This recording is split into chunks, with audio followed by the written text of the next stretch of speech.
BJP विधायक राजीव गुम्बर जी इस वक्त हमारे साथ हैं। गुम्बर जी, मिल्कीपुर आपने जीता है तो कहीं ना कहीं अखिलेश यादव कह रहे हैं कि भी सत्ता का दुरुपयोग किया गया है, 400 हो गई और अधिकारियों को तो अवार्ड मिलना चाहिए।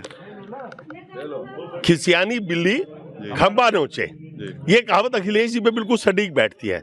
जब लोकसभा चुनाव के अंदर उनकी सीटें आई तो ईवीएम पर उनका बहुत भरोसा था।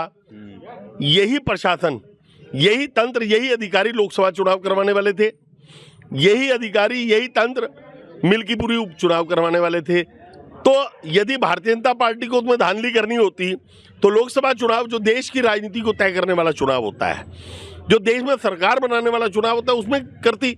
यदि अधिकारियों पर प्रभाव सत्ता का डालना होता तो भारतीय जनता पार्टी उस समय प्रभाव डालती। एक उपचुनाव, मिल्कीपुर उपचुनाव से ना उत्तर प्रदेश की सत्ता में परिवर्तन होने था रहा है, ना कोई बहुत बड़ा संदेश।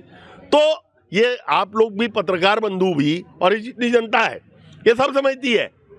60,000 से ऊपर वोटों से मिल्कीपुर उपचुनाव में जीत हुई। अखिलेश जी का जो वोट बैंक था, चाहे वो यादव वोट बैंक था या मुस्लिम था, वो सरक कर भारतीय जनता पार्टी के पाले में आ गया।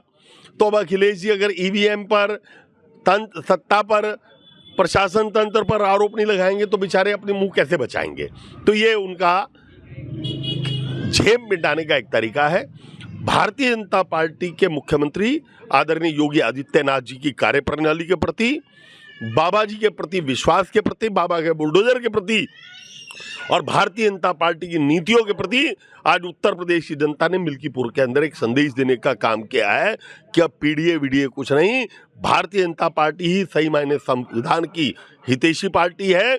जो नैरेटिव इन्होंने लोकसभा चुनाव में संविधान परिवर्तन के बारे में झूठ बोलकर दिया था, आज उत्तर प्रदेश की जनता नहीं, पूरे देश की जनता ये समझ चुकी है। और दिल्ली का चुनाव, उसका परिणाम आपके सामने है। अभूतपूर्व जीत दिल्ली में भी भारतीय जनता पार्टी ने हासिल किया और सरकार बनाने जा रही है।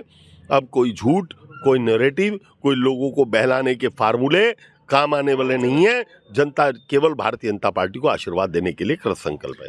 अखिलेश यादव जो है वो महाकुंभ को लेकर भी कहीं ना कहीं कमेंट सरकार पर कर रहे हैं, वीडियो शेयर करते हैं कि भी लोग फंसे हुए हैं, जाम लगे पड़े हैं दुनिया भर के। इस पर आप क्या कहेंगे सर? मैं देश के यशस्वी प्रधानमंत्री आदरणीय मोदी जी का और उत्तर प्रदेश के यशस्वी मुख्यमंत्री आदरणीय योगी जी का आभार व्यक्त करता हूँ। आज करोड़ों लोग एक एक दिन में कुंभ के अंदर स्नान करके अपना पुण्य कमा रहे हैं। देखिए, जब इतनी बड़ी व्यवस्थाएं होती, कहीं ना कोई अव्यवस्था हो भी जाती है, लेकिन जो लोग कुंभ नहा कर आए हों उनसे आप एक बार पूछ के देखिएगा कि उन लोगों के एक्सपीरियंस क्या है। लोग आकर बाबा योगी के नारे ना लगाते हुए मिले तो वो नारे जरा एक बार अपने वीडियो से कवरेज करके अखिलेश जी को सुनवा दीजिए कि वास्तविकता क्या है। तो ये थे राजीव गुम्बर, सहारनपुर से भारतीय जनता पार्टी के विधायक। कहीं ना कहीं जो अखिलेश यादव जो समाजवादी पार्टी के अध्यक्ष है, उनका मिल्कीपुर को लेकर जो उन्होंने निशाना साधा है भारतीय जनता पार्टी पर, तो विधायक राजीव गुम्बर ने पलटवार करते हुए कहा है कि खिसियानी बिल्ली खंबा नोचे। इसके अलावा कुंभ को लेकर जो लगातार अखिलेश यादव सरकार को घेरने की कोशिश कर रहे हैं, उस पर भी विधायक राजीव गुम्बर ने अपना जो रिएक्शन है वो दिया है। टीवी 9 यूपी के लिए सहारनपुर से विकास कपिल।